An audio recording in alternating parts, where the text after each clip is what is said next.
WandaVision जैसे बड़े hit show के बाद मार्वल इसका पार्ट 2 यानी अगाथा ऑल अलोंग लेकर आया है और इसका थर्ड पार्ट विजन क्वेस्ट हमें आगे देखने को मिलेगा। तो अगाथा ऑल अलोंग की स्टोरी लाइन स्टार्ट होती है WandaVision के लास्ट एपिसोड के 3 साल बाद से। आपको याद ही होगा कि WandaVision के एंड में वांडा ने अगाथा को अपने मैजिक से बांध दिया था और उसकी सारी पावर छीनकर उसको एक नॉर्मल ह्यूमन बना दिया था। वो अभी भी वेस्ट व्यू में ही रह रही है। अब आते हैं कहानी पर। तो यहाँ पर हमें अगाथा को एक डिटेक्टिव की तरह दिखाया जाता है जो अभी अभी एक मर्डर मिस्ट्री को सुलझाने के लिए क्राइम स्पॉट पर आई हुई है। यहाँ एक लड़की की लाश मिलती है जिसकी ब्लैक फिंगर्स को देखकर उसे वांडा की याद आ जाती है। वो उसका चेहरा देखती है लेकिन ये कंफर्म नहीं किया जाता कि वो वांडा ही, लेकिन इसके बाद उसे पता चलता है कि वो लड़की किसी चीज़ के नीचे दबकर मरी थी। यहाँ फिर से वांडा की तरफ इशारा किया जाता है कि कैसे वो डॉक्टर स्ट्रेंज 2 की एंडिंग में मारी गई थी। वहाँ उसे एक लॉकेट पड़ा हुआ मिलता है जो असली में WandaVision शो में उसने पहन रखा था। वो छुपाकर उस लॉकेट को अपने पास ही रख लेती है। बाद में उसे पता चलता है कि इस लॉकेट में किसी के कटे हुए बाल रखे हैं, तो वो उसे अपने घर में ही रख लेती है। तभी रियो विडाल नाम की एक लड़की जो खुद को FBI एजेंट बताती है, वो उसे ये केस टेक ओवर करने आती है, लेकिन अगाथा उसे भगा देती है। शाम को जब वो घर जाती है तो रियो वहाँ आकर उससे मिलती है। रियो पूछती है कि तुम्हें याद भी है कि तुम्हें मुझसे इतनी नफरत क्यों है। तब अगाथा कहती है कि उसे नहीं पता। ये दोनों साथ में बैठ के पिज़्ज़ा खाते हैं। तभी अगाथा को उसके घर में किसी और के होने की आवाज़ सुनाई देती है। ऊपर जाकर देखती है कि वहाँ एक यंग लड़का खड़ा होता है। वो उसको पकड़ने की कोशिश करती है लेकिन वो वहाँ से भाग निकलता है, लेकिन अगाथा उसका पीछा करके उसे पकड़ लेती है। वो एक यंग लड़का था। अगाथा उसे अरेस्ट करके पुलिस इंटेरोगेशन रूम में ले जाती है। वो उसे चोरी के बारे में पूछती है। तभी वो लड़का कुछ मैजिक वाले मंत्र बोलने लगता है जिससे अगाथा परेशान होकर उसे चुप करा देती है। फिर उस मैजिक से अगाथा को अपने पर डाउट होने लगता है। वो उस जगह जाती है जहाँ पुलिस ने उस लड़की की बॉडी रखी थी, पर वो बॉडी वहाँ नहीं होती। पर उसके सोचने पर वो बॉडी वहाँ आ जाती है। वो जैसा जैसा सोचती है बॉडी वैसी वैसी होती जाती है। यहाँ क्लियर इंडिकेशन मिलता है कि ये अभी तक जो हो रहा है वो उसके दिमाग में ही हो रहा है। तभी रियो जो कि रियलिटी में ग्रीन विच है, जो अगाथा को काफ़ी पहले से जानती है, वो वहाँ आ जाती है और वो अगाथा को बताती है कि वांडा मर चुकी है। और फाइनली ये सब सुनकर अगाथा को सब याद आ जाता है।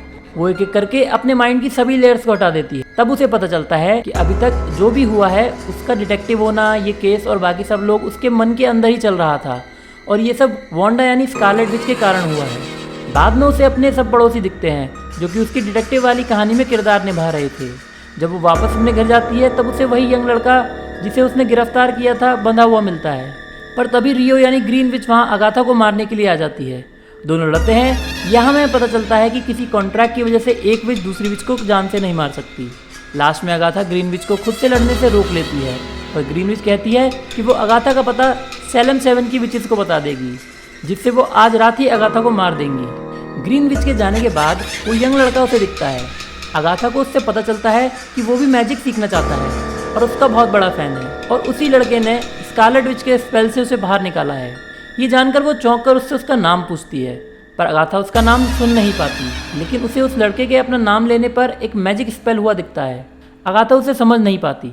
उसके बाद वो लड़का अपने और अगाथा की पावर्स बढ़ाने के लिए उसे विचेस रोड पर चलने को कहता है, जिस पर चलने वाला अगर उसके एंड तक पहुंचेगा तो उसकी कोई भी इच्छा पूरी हो जाती है, जिसे अगाथा स्टार्टिंग में मना कर देती है। पर क्योंकि उसे भी अपनी पावर चाहिए थी तो वो मान जाती है। पर एक प्रॉब्लम है, उस रोड पर चलने के लिए अगाथा को एक कोवेन यानी विचेस के ग्रुप की ज़रूरत है। तो अगाथा और वो लड़का मिलकर विचेस को ढूंढने निकल पड़ते हैं। सबसे पहले वो मिलते हैं लिलिया कैल्डेरू से, जो एक फ्यूचर बताने वाली विच है और एक साइकिक शॉप चलाती है।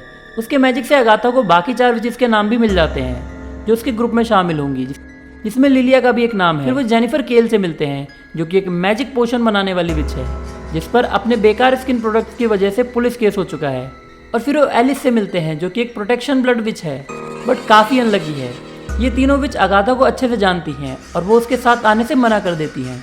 घर लौटते वक्त वो यंग लड़का उसे अपनी पिछली लाइफ के बारे में बताता है, पर इस बार भी अगाथा कुछ सुन नहीं पाती। वो कार का रेडियो तेज करके चेक करती है कि कहीं उसके कानों में तो कोई प्रॉब्लम नहीं है, पर उसे रेडियो साफ सुनाई दे रहा था। वो फिर से कुछ समझ नहीं पाई। शाम को बाकी तीनों विचेस अगाथा के घर आ जाती हैं, लेकिन चौथी विच को अगाथा खुद ही नहीं बुलाती क्योंकि वो ग्रीन विच थी जो उसे बिल्कुल पसंद नहीं है। उसकी जगह पर वो अपनी नेबर मिसेस हार्ट को ले आती है। वो मिलकर एक गाना गाते हैं जिसको गाने पर एक गेट खुलेगा और वो विचेस रोड पर जा सकेंगी। पर इतने में बाहर सैलम 7 की विचेस भी अगाथा को मारने आ जाती हैं, पर इससे पहले कि वो अगाथा तक पहुंच पाती विचेस रोड का गेट खुल जाता है और वो सभी विचेस और वो यंग लड़का उसमें चले जाते हैं। अंदर जाकर उन्हें वो रोड दिखाई देता है। अगाथा और बाकी सब अपने शूज उतार कर उस पर चलना शुरू कर देते हैं और यहीं ये एपिसोड खत्म हो जाता है।